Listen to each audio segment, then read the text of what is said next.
जी की जय।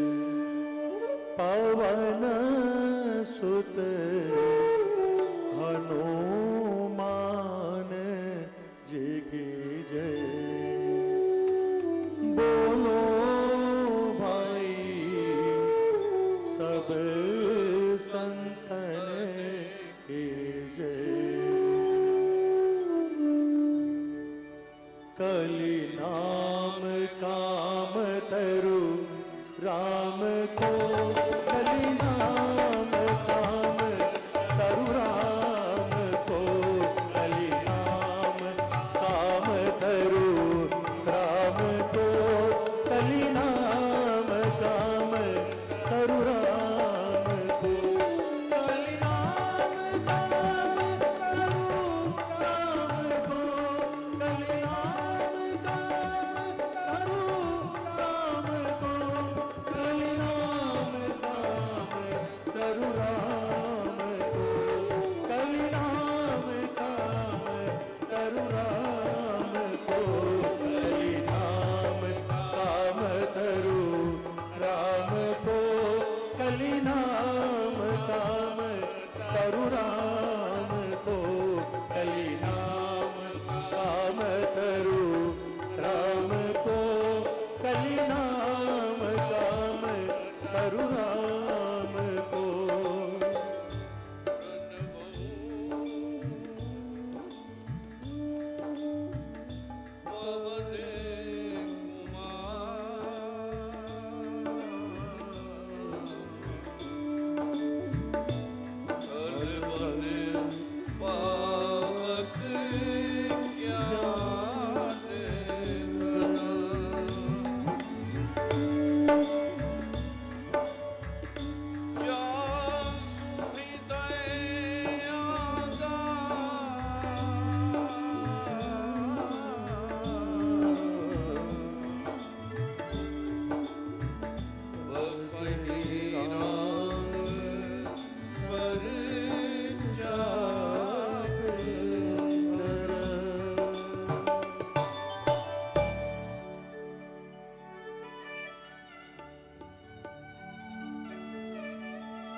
लक्ष्मणो यस्य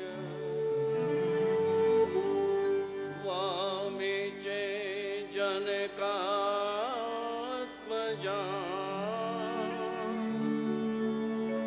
पुरुतो मारुतिर्यस्य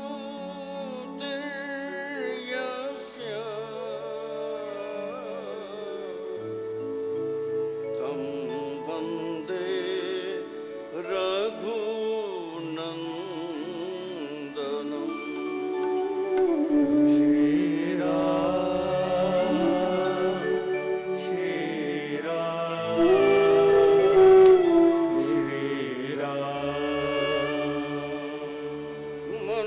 मनोजवं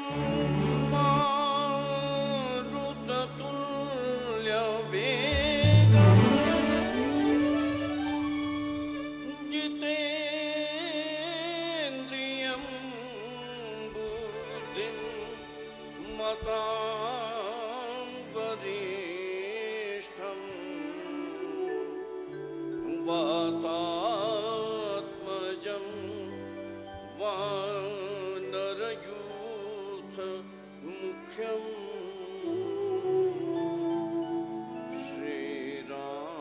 श्रीरामदूतं शरणं प्रपद्ये।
मंगल भवन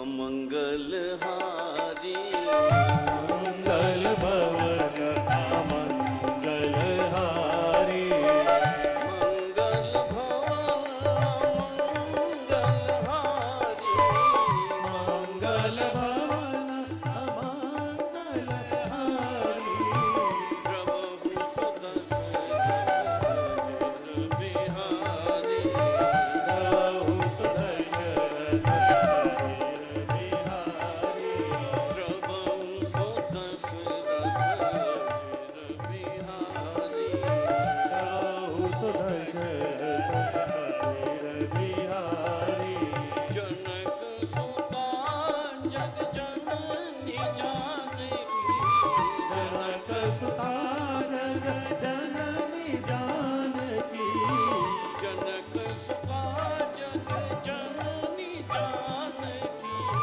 जनक सुता जग जननी जानकी अतिशय प्रिय करुणा निधान की अतिशय प्रिय करुणा निधान की अतिशय प्रिय करुणा निधान की अतिशय प्रिय करुणा निधान की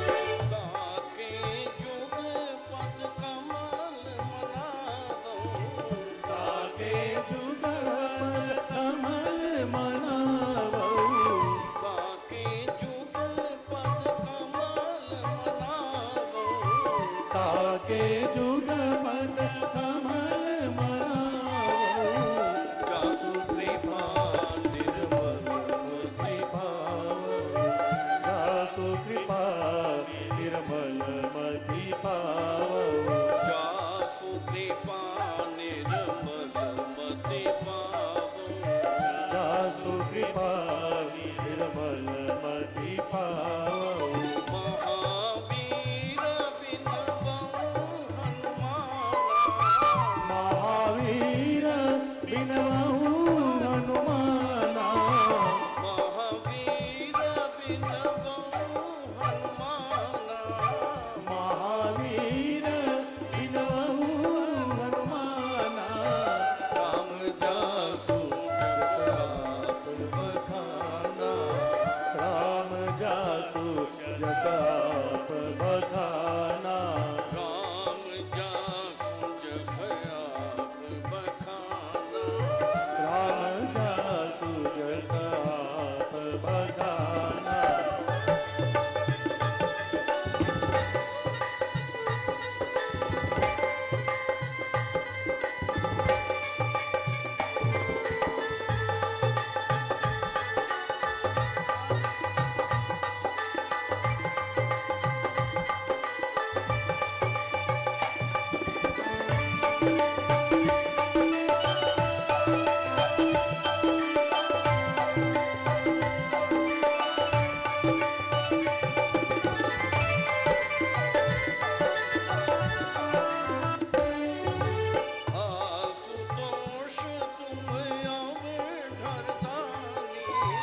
आशुतोष तुम अवधरदानी आशुतोष तुम अवधरदानी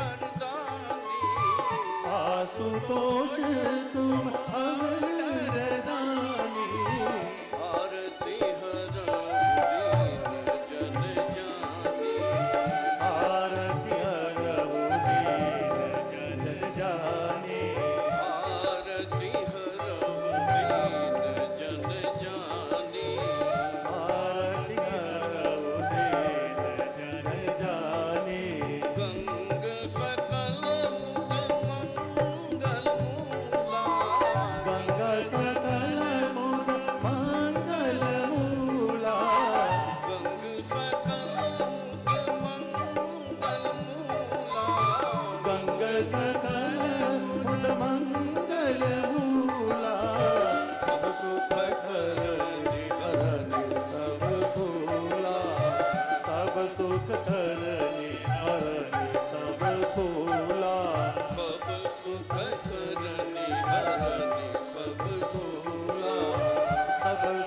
धरनी धरनी सब फूला।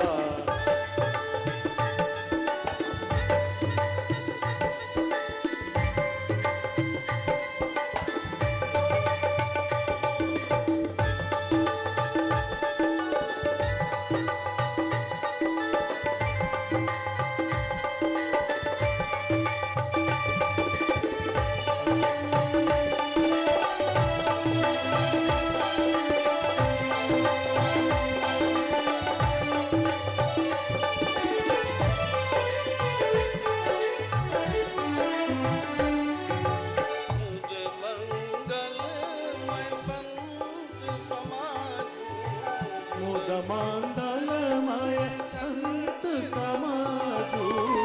मुद मंगलमय संत समाजू। मुद मंगलमय संत समाजू।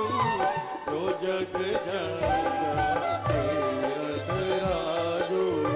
जो जग जंगम तीरथ राजू। जो जग जंगम तीरथ राजू। जो जग जंगम तीरथ राजू। श्री राममय सब जग जानी। सिया राममय सब जग जानी। श्री राममय सब जग जानी। सिया राममय सब जग जानी।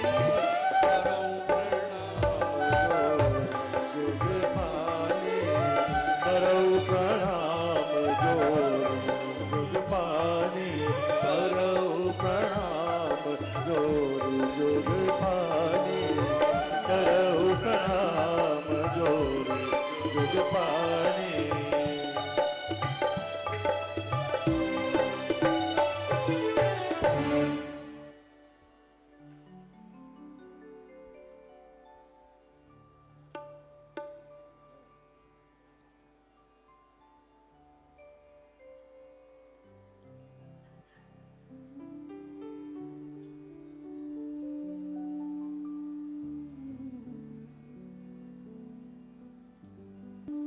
श्री रामचरण अनुरागी भक्तजन,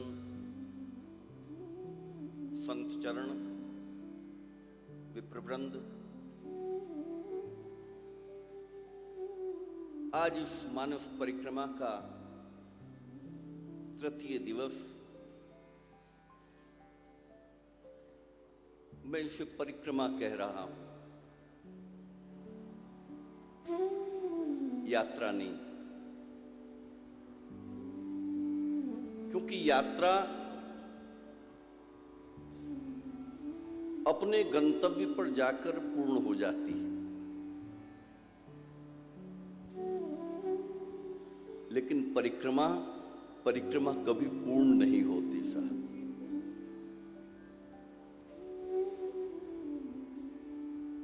आप मंदिर की परिक्रमा करते हैं, मंदिर के द्वार पर आकर मस्तक टिकाकर प्रणाम करते हैं और दूसरी परिक्रमा प्रारंभ हो जाती है। बस रामकथा एक परिक्रमा है, ध्यान देना। भगवान शंकर तो इस कथा को विराम देते हुए दिखते हैं। याज्ञवल्क्य जी ने विराम दिया या नहीं दिया, इसका कोई प्रमाण मिलता नहीं। और जो कथा आप सुन रहे हैं, पक्षीराज गरुड़ सुन रहे हैं पक्षी तीर्थ में, वो भुशुंडी तो 27 कल्पों से निरंतर राम कथा ही कह रहा है। जब भुशुंडी की पूरी नहीं हो सकी, जो 27 कल्पों से निरंतर कर रहे हैं, तो मेरे भाई बहन, इस शरीर की कौन कहे या किसी की कौन कहे कि इनकी पूरी हो जाएगी।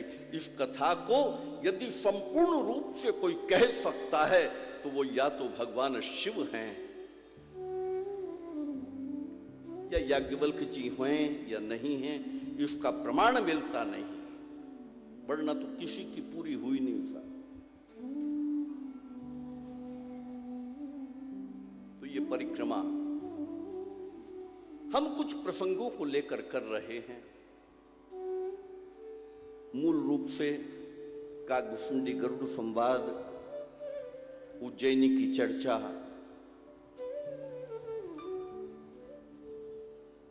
लेकिन मैंने कल कहा था कि थोड़ा थोड़ा राम कथा को भी लिए चलेंगे।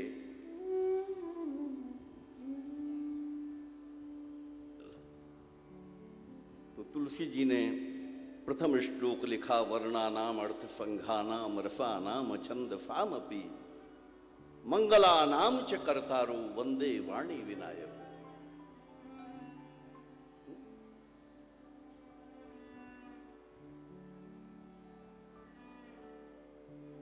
सात श्लोक लिखे और सातों श्लोक मानो बालकांड में जब लिख रहे हैं मंगलाचरण में, तब एक संकेत कर रहे हैं कि इसमें 7 कांड हैं, इसलिए ये 7 श्लोक हैं। पर मुझे एक भाव होता है कि प्रथम श्लोक जो लिखा है, वर्णानाम अर्थ संघानाम रसानाम छंदसामपि मंगलानाम च कर्तारो वंदे वाणी विनायको, मानो इस एक श्लोक में, प्रथम श्लोक में गोस्वामी जी ने 7 कांडों की चर्चा की। वर्णानाम, वर्णानाम है बालकांड,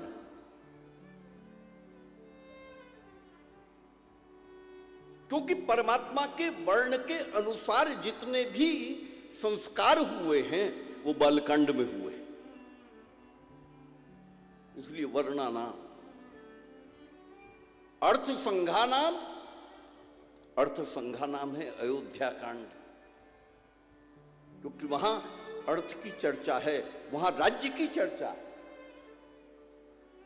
अर्थ का संग है वहां।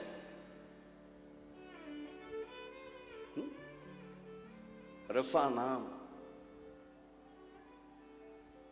अरण्य कांड, क्योंकि अरण्य कांड में सब रस हैं।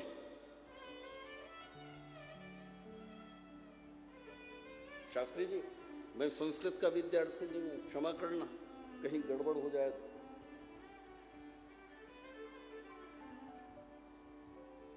हाँ भाई, श्रीमद् भागवत पढ़े लिखों का ग्रंथ है साहब, वो विद्वानों की चर्चा है, और मानस तो अनपढ़ों का सब्जेक्ट है।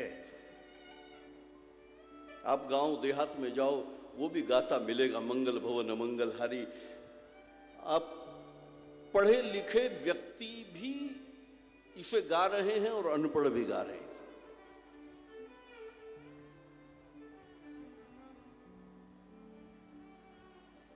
तो रसानाम अरण्य कांड, और छंद सामपि, छंद किष्किंधा कांड, किष्किंधा में छंद बहुत है।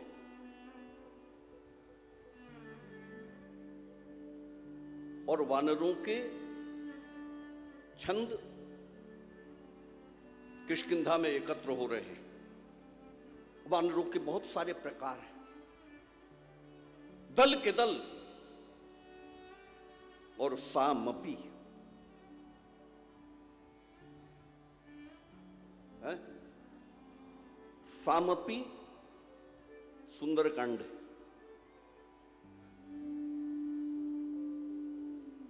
क्योंकि मपि निश्चयात्मक है, यहां निश्चय हो गया है कि श्री जानकी जी अशोक वाटिका में हैं, ये निश्चय हो गया है। इसलिए सामपि सुंदरकांड और मंगलानाम है लंका कांड, क्योंकि यहां देवों का, जगत का मंगल होता है, रावण का वध होता है। मंगलानाम च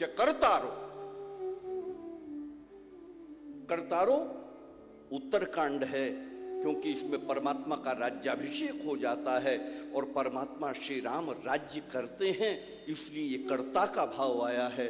कर्तारो है उत्तरकांड। मानो तुलसी जी सातों कांडों की चर्चा इस प्रथम श्लोक में कर रहे हैं। वंदे वाणी विनायक।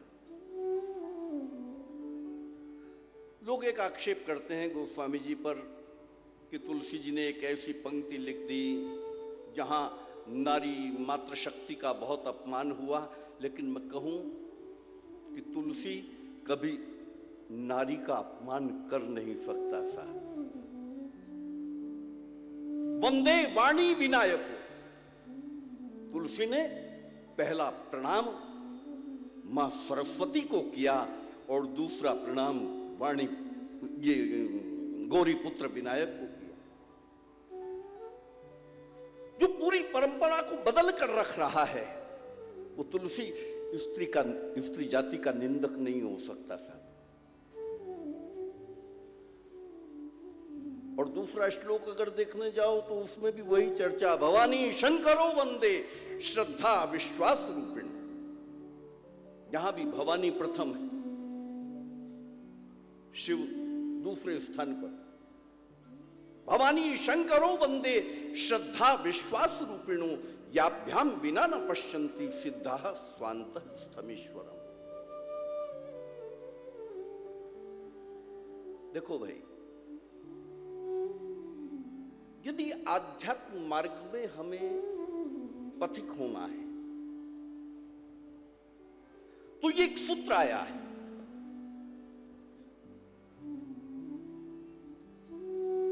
तुलसी जी कहते हैं कि यदि आध्यात्म मार्ग का पथिक हमें होना है तो हमें अपने जीवन में श्रद्धा और विश्वास को अडिग करना होगा। यदि जीवन में श्रद्धा नहीं है, यदि जीवन में विश्वास नहीं है, तो अंतःकरण में स्थित परमात्मा को परम योगी भी देख नहीं सकते।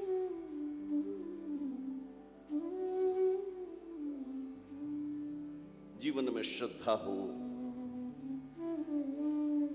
विश्वास हो। मैं संक्षेप में कहकर बढ़ूं कि श्रद्धा क्या है।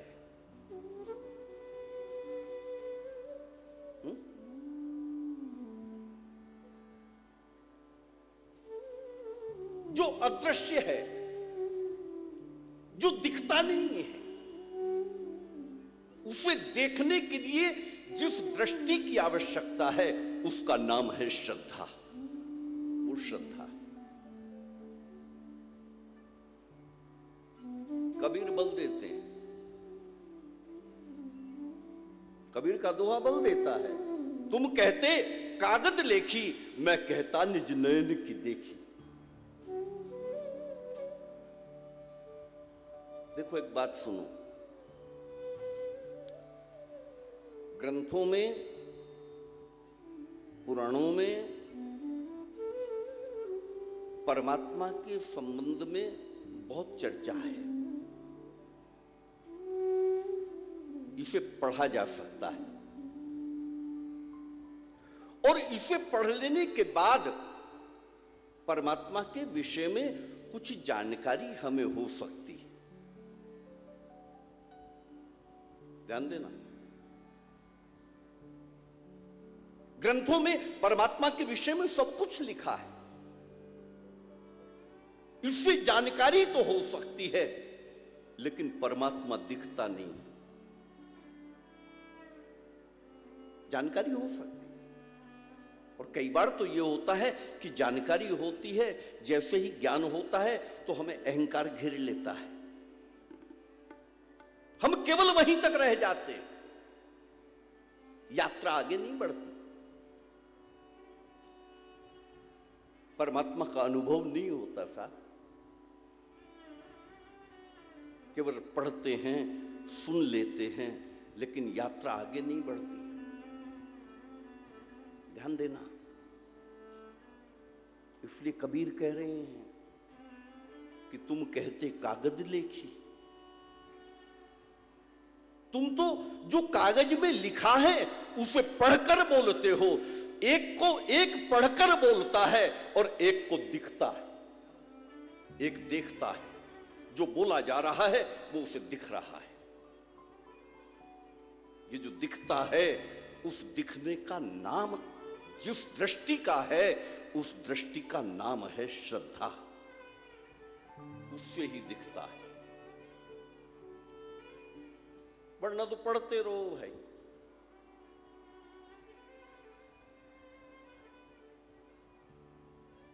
श्रद्धा वो दृष्टि है जिससे परमात्मा दिखता है।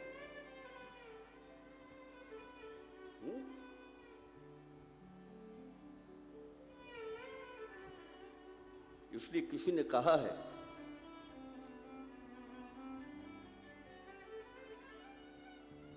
क्या है वो, मैं भूल रहा हूं।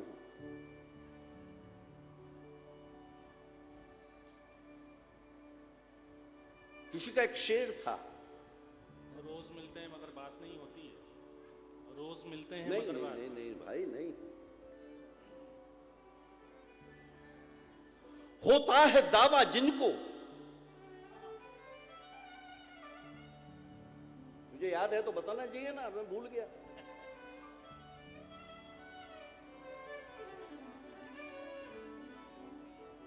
किसी ने बहुत सुंदर कहा है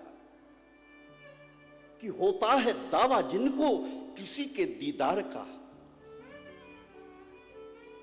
होता है दावा जिनको किसी के दीदार का, कहते हैं वो निगाह भटकती जरूर है। होता है दावा जिसको किसी के दीदार का, कहते हैं वो निगाह भटकती जरूर है। अगर देखना है उनको तो निगाहें जमाए रखो, चिलमन हो या नकाब हो, सरकती जरूर है, सरकती। बस तुम्हारी दृष्टि जमी रहे,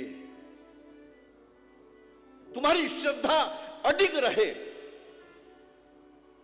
तो जो भी देखना चाहोगे ना वो दिख जाएगा। कैसा भी नकाब हो, कैसा भी पर्दा हो, वो हटता है साहब। आवश्यकता है श्रद्धा की, श्रद्धा को अडिग करना।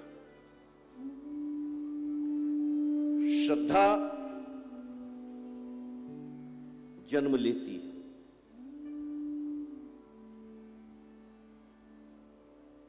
ध्यान से समझना है इस सूत्र को।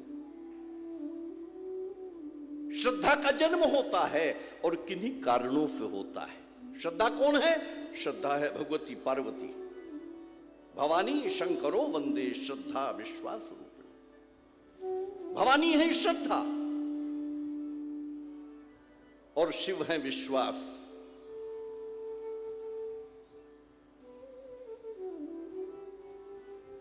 इन दोनों का आश्रय करना यदि आध्यात्म में जाना है तो।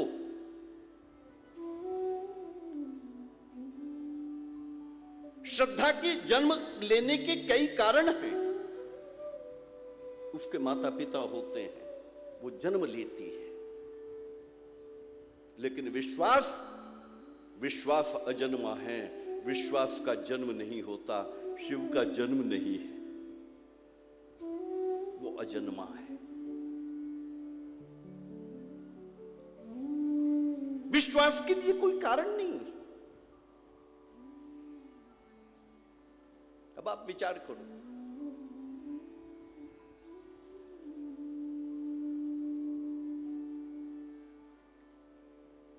विश्वास प्रत्येक मनुष्य का सहज स्वभाव है। हर एक के पास विश्वास है, और विश्वास के होने या ना होने का कोई कारण नहीं है। मैं आपको प्रमाण दूं। आप यहां बैठे हो और कितने विश्वास के साथ बैठे हो। कभी विचार करना कि आप जब सांस छोड़ते हो तब आपको यह विश्वास है कि दूसरा आ जाएगा, और यदि ये विश्वास ना हो कि दूसरा श्वास इससे छोड़ने के बाद दूसरा आएगा या नहीं आएगा, तो यहां बैठना मुश्किल हो जाए आपको। ये विश्वास है। इसी विश्वास पर आप इस श्वास को छोड़ रहे।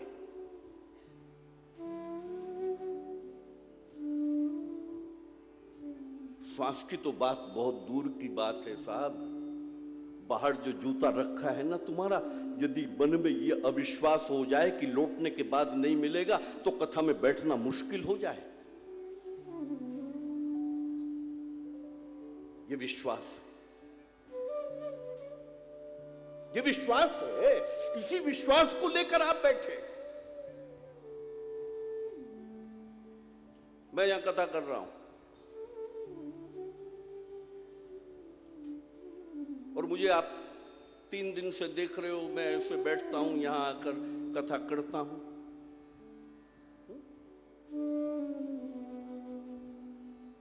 आपके दिमाग में, आपके मानस में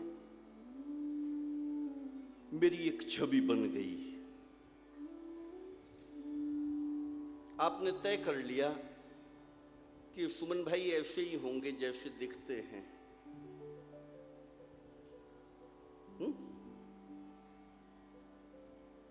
इसी विश्वास से आप मुझे प्रणाम करने लगे। लेकिन ये बैठे हैं वकील साहब, ये आपको कहें कि ये जो सुमन भाई कथा करते हैं ना, ये ऐसे ही नहीं है जैसे दिखते हैं। इनका आचरण ऐसा नहीं है। ये यहां बैठकर ये चर्चा करता है अवश्य, लेकिन यहां से उतरने के बाद इसका आचरण मलिन। आप क्या कहेंगे मैं बताऊं? आप कहेंगे कि भैया हम तो पहली बार आए हैं और हमने पहली बार देखा है। हमने देखा ऐसा ही है, हम कह नहीं सकते जो तुम कह रहे हो वो सच है या झूठ है, हम ये नहीं कह सकते। हमने तो ऐसे ही देखा है, लेकिन आप तो यहीं रहते हैं, आपने हमारे से अधिक देखा, हो सकता है ऐसा भी हो। ये विश्वास आप निषेध नहीं करेंगे, आप स्वीकार भी नहीं करेंगे, लेकिन जो व्यक्ति जो बात कह रहा है उस बात पर सहज रूप से विश्वास कर लेना, ये आपका स्वभाव है। इसका नाम विश्वास है, यही शिव है। और श्रद्धा, श्रद्धा के लिए कारण होता है साहब। जीवन में कोई घटना घट जाए और कुछ हमें उस दृष्टि से ऐसा दिख जाए और हमारी श्रद्धा वहां दृढ़ हो जाए, तो फिर एक वकील नहीं, इस नगर के सारे वकील भी यदि आपको कुछ कहने लगे तो आपकी श्रद्धा कहीं डोलती नहीं है, श्रद्धा तटस्थ हो जाती है। बस यहां से आध्यात्म का मार्ग प्रशस्त होता है। जीवन में श्रद्धा हो और विश्वास हो तो बात आगे बढ़ती है, वरना ये यात्रा बहुत कठिन है।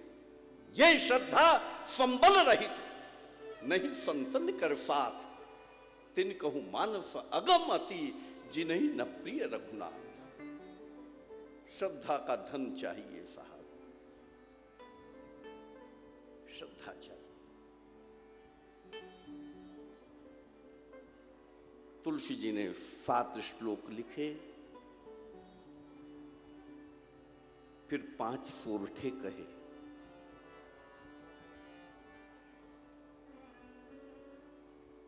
पांच सोरठे, और ये पांचों सोरठे 5 देवों के पूजन का विधान जो भगवत आद्य शंकराचार्य जी महाराज ने दिया है कि प्रत्येक व्यक्ति को जीवन में 5 देवों का पूजन करना चाहिए। गणपति, भवानी, शिव, विष्णु और सूर्य। गोस्वामी जी परम वैष्णव हैं, लेकिन शांकर विचारधारा का प्रतिपादन गोस्वामी जी कर रहे हैं।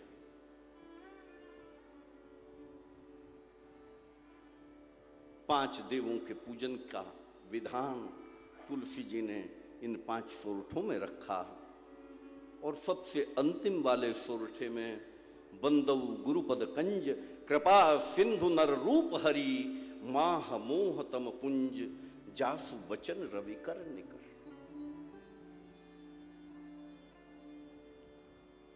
शास्त्र का आरंभ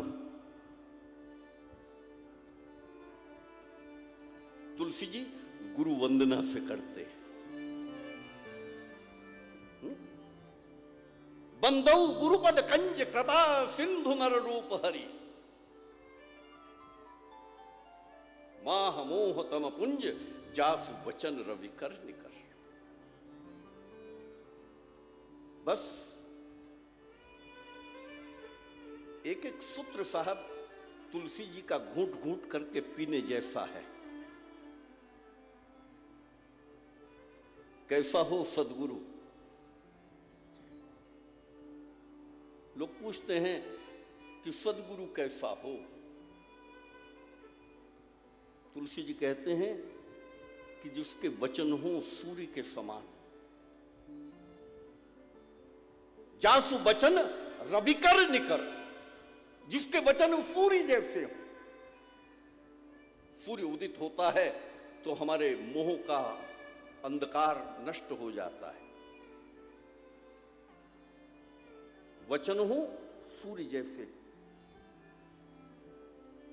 और चरण कैसे हों गुरुदेव के? बंदौ गुरुपद कंज, कमल जैसे चरणों।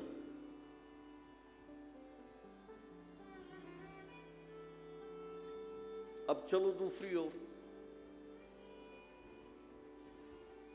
जब सूर्य उदित होता है तब कमल में गति आती है, तब कमल खिलता है, तब कमल चलता है।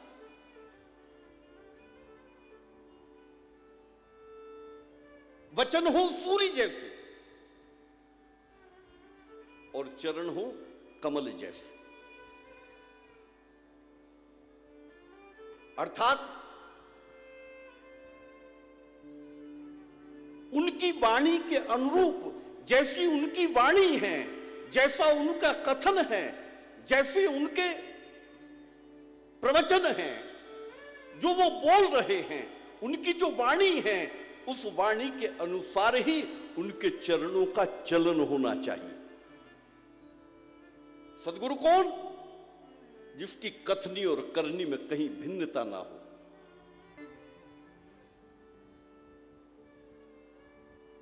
केवल आपको कहता है कि देह नाशवान है, देह का मोह मत करो, लेकिन अपनी देह एयर कंडीशन में पालता हो। विचार करना इन सब बातों को।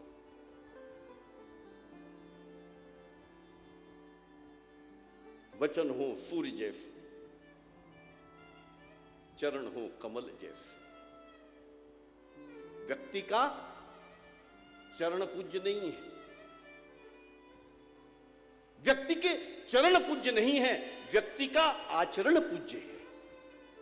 किसी भी व्यक्ति के यदि चरणों को स्पर्श किया जाता है तो उसके चरणों के कारण नहीं किया जाता साहब, उसके आचरण के कारण किया जाता है।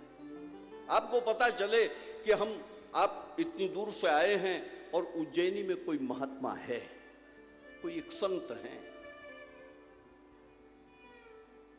आप उनके चरणों का स्पर्श पाने के लिए इतनी लंबी यात्रा करते हैं, कहीं पर्वतों पर जाते हैं, कहीं किसी तीर्थ में जाते हैं, जाकर संत के चरणों को स्पर्श करते हैं। संत के चरण कैसे धूल मिट्टी में सने हुए हैं, बिवाइयां फटती हैं, रक्त बहता है, नाखून बढ़े हैं, कभी कटे नहीं, लेकिन संत के चरण स्पर्श करके जीवन में धन्यता आती है, जीवन कृतकृत्य हो जाता है।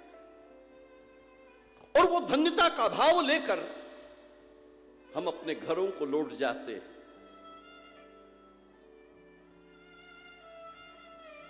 और घर पर जाकर 5-7 हजार रुपए के जूते के भीतर रहने वाले अपने चरणों को निकालते हैं।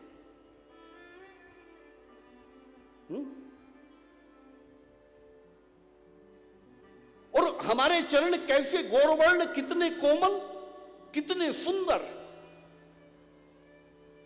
कभी विचार करना कि एक संत के उन चरणों का स्पर्श करने के लिए हम इतनी दूर गए थे और उसके चरणों को स्पर्श करके हमारे जीवन में धन्यता का भाव आया, वो अहो भाव आया, और उस भाव को लेकर हम घर में आए। और आने के बाद जब जूते के भीतर से हम अपने चरण निकालते हैं तो कितने सुंदर, कितने कोमल, कैसा गौरवर्ण। लेकिन विचार करो कि 5-7 हजार रुपए के जूते के भीतर रहने वाले हमारे चरण, हमारे चरणों को हमारे शरीर से उत्पन्न होने वाली हमारी संतान छूने में संकोच करती है। साहब, क्या है महात्मा के चरण में, जिसके चरणों का स्पर्श करने आप वहां गए थे? और आपके चरणों में ऐसा क्या नहीं है जो आपकी संतान भी आपके चरणों को स्पर्श करना नहीं चाहती? बस ये चरण और आचरण का भेद है। महात्मा के, संत के आचरण के कारण उसके चरण पूज्य हैं, और आपके आचरण के कारण आपके चरण जैसे भी हैं आपको मुबारक। आपके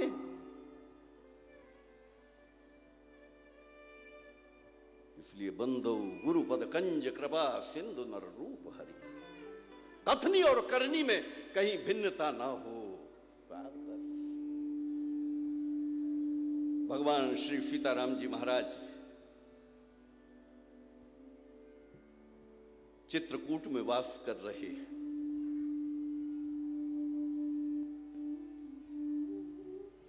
और आज एक विशाल वृक्ष के नीचे एक पाषाण पर श्री सीताराम जी विराजे। लखन जी गए हैं वन प्रदेश में,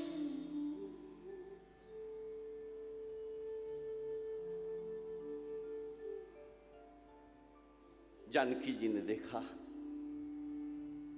परमात्मा राम के चरणों की ओर, कहा प्रभु मेरे चरण आपके चरणों से बहुत सुंदर है।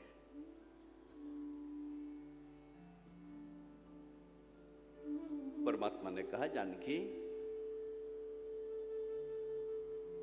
सारा जगत तो मेरे चरणों की मांग करता है, चरण तो मेरे अधिक सुंदर है। श्री जानकी जी ने कहा कि नहीं नहीं, मेरे चरण देखी ना कैसे गौरवर्ण, कितने कोमल, कितने सुंदर, और आपके चरण एक तो श्याम वर्ण। फिर इस वनवास की अवधि में चलते चलते ये कितने कठोर हो गए, इनमें बीमारियां पड़ी हैं, रक्त बहता है, कंटक लगते हैं। चरण तो मेरे सुंदर हैं। जानकी जी कहती हैं कि चरण मेरे सुंदर हैं, और परमात्मा राम कहते हैं कि जानकी चरण मेरे ही सुंदर हैं। दोनों के बीच में एक मधुर विवाद, एक कलह चला। बार बार जानकी जी कहती हैं कि चरण मेरे सुंदर हैं, आप कुछ भी कहो। परमात्मा समझाते हैं जानकी चरण तो मेरे ही सुंदर हैं। पर समझ में जानकी जी को आता नहीं, और कोई भी पति अपनी पत्नी को समझा भी नहीं पाता साहब। जगत को समझा ले, लेकिन पत्नी को समझाना बहुत कठिन काम। क्यों?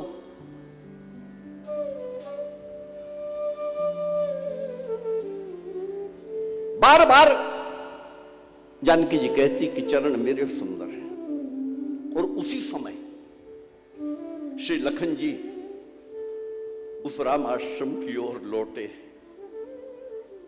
और देखा आते हुए श्री लखन जी को, तो परमात्मा ने कहा कि जानकी लो अपना लखन आ गया। लखन, मेरे और जानकी के बीच में एक विवाद चल रहा है। जानकी कहती है कि चरण उनके सुंदर हैं, और लखन मैं कहता हूं चरण मेरे सुंदर हैं। लखन जी खड़े हैं मौन। कहा भैया तुम हमारे निर्णायक बन जाओ, तुम निर्णय कर दो। लखन जी ने कहा महाराज मुझे क्यों फंसाते हो इस प्रपंच में, मैं आपका निर्णय क्या करूं? कहा नहीं लखन, भगवंत का निर्णय तो कोई संत ही कर सकता है, और तू तो जीव धर्म का आचार्य है, संतत्व की पराकाष्ठा हो रहा है तू। आज तेरे से अच्छा और कोई निर्णायक हो भी नहीं सकता। लखन तू हमारा निर्णय कर दे। श्री जानकी जी ने भी कहा कि बन जाओ ना निर्णायक, तुम जो भी निर्णय करोगे वो हमें मान्य होगा लखन भैया, हम मान लेंगे। लेकिन एक बार देखो मेरी ओर, मेरे चरणों को देखो, मेरे चरण कितने सुंदर हैं, और इनके चरण देखो। लखन जी निर्णायक बनने के लिए तैयार हुए। आए समीप, भूमि में बैठे, श्री सीताराम जी के चरण अपनी गोद में लिए, और परमात्मा राम तो बोलते चले जा रहे, लखन देखो चरण तो मेरे ही सुंदर हैं। जानकी जी ने कहा कैसे? कहा लखन इन चरणों की महिमा को तो तुमने देखा है लखन, तुम तो साक्षी थे उस समय। महामुनि विश्वामित्र के साथ जब गौतम ऋषि के आश्रम में आए थे, तब इन्हीं चरणों की धूलि पाकर तो वो पाषाण देह अहिल्या प्रकट हुई थी। लखन जानकी पता नहीं क्यों भूल रही है। जानकी तुम कहती हो कि चरण तुम्हारे सुंदर हैं, लेकिन एक बार विचार तो करो, वो मिथिला तुम्हारे पिता विधिराज जनक ने तुम्हारे चरणों का प्रक्षालन नहीं किया था, स्वर्ण के थाल में मेरे ही चरणों का तो प्रक्षालन किया था। जानकी जी ने कहा रहने दो, वो तो रीति रिवाज की बातें हैं, चरण मेरे सुंदर। परमात्मा ने कहा कि लखन जानकी को न जाने क्या हो गया है, तुम भी तो साक्षी हो, तुम भी तो थे वहां। याद करो वो गंगा का तट, जहां उस अदने से केवट ने केवल मेरे ही चरणों को मांगा था लखन। जानकी के चरणों को नहीं मांगा था। केवट ने भी तो मेरे ही चरणों का प्रक्षालन किया था। चरण मेरे सुंदर हैं। लखन जी ने कहा कि प्रभु अब निर्णायक मैं हूं।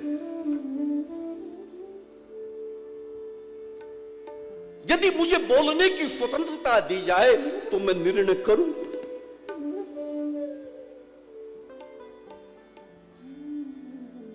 कहा हां निर्णय करूं। और लखन जी निर्णय करने लगे। दोनों के चरणों को देखा, परखा और परख कर लखन जी निर्णय सुनाने लगे कि प्रभु आप पूछते हैं ना कि चरण किसके सुंदर हैं। चरण तो ये मेरी माता जानकी के ही सुंदर हैं। इतना सुना जानकी जी राजी हो गई। जानकी जी ने कहा मैं पहले ही कह रही थी चरण मेरे सुंदर हैं। लखन जी ने कहा कि मां अभी निर्णय पूरा हुआ नहीं। अभी तो मैंने केवल इतना कहा कि चरण ये सुंदर हैं। पर ये चरण क्यों सुंदर है? बोले क्यों सुंदर है? लखन जी कहते हैं मां चरण आपके सुंदर हैं अवश्य, लेकिन ये चरण इसलिए सुंदर हैं क्योंकि ये प्रभु के चरणों का अनुगमन करते हैं, प्रभु के चरणों के पीछे पीछे चलते हैं। अब राम राजी हो गए। कहा कि लखन मैंने जानकी को बहुत समझाया। कहा प्रभु अभी राजी होने की आवश्यकता नहीं, निर्णय हुआ नहीं। बोले अब निर्णय में बचा क्या है? बोले अभी मैंने केवल इतना कहा कि चरण मां जानकी के सुंदर हैं और ये चरण इसलिए सुंदर हैं क्योंकि आपके श्री चरणों का अनुगमन करते हैं। लेकिन आपके चरण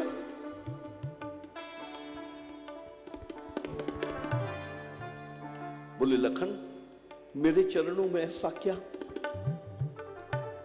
कहा प्रभु आपके चरण आपकी वाणी के अनुरूप चलते हैं। जैसी आपकी कथनी है वैसी ही आपकी करनी है। आपकी वाणी के अनुरूप ही आपके चरणों का चलन है और जिसके चरण उसकी वाणी के अनुरूप चलते हैं उसका आचरण श्रेष्ठ होता है और जिसका आचरण श्रेष्ठ होता है उसके चरण श्रेष्ठ होते हैं। और श्रेष्ठ चरणों का अनुगमन जगत में जो भी चरण करेंगे वो चरण सदा सर्वदा के लिए सुंदर हो जाएंगे। वो सुंदर चरण और आचरण का भेद है मेरे भाई बहन। चरण आचरण के कारण शास्त्र का आरंभ गुरु वंदना से कर रहे हैं। शास्त्र में, साधना में, इष्ट उपासना में, मंत्र में या किसी भी क्षेत्र में साधक को यदि सफल होना है तो बिना गुरु हो नहीं सकता।